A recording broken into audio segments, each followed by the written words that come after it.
Introduction. Hey, connect to world buddies. Today, let's explore the powerful term, hero. It's not just about courage. There's more to this word. Let's embark on a journey of inspiration. Meaning.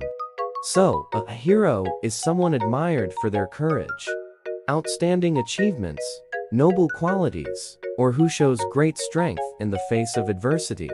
It's a symbol of inspiration and resilience. Usage. Imagine looking up to a hero for guidance or recognizing the heroism in everyday acts of kindness. Examples. Think of historical figures celebrated as heroes or the unsung heroes making a difference in their communities. Pronunciation. And when you say it, it's ʻhɪəroʊ. A word that echoes with the spirit of bravery, right? Different uses.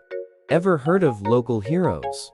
They're individuals recognized for their positive impact on a community, often in quiet yet significant ways.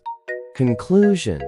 If the concept of hero ignites your admiration, consider hitting the like button and subscribing for more uplifting word journeys. Stay connected, and until our next exploration, take care.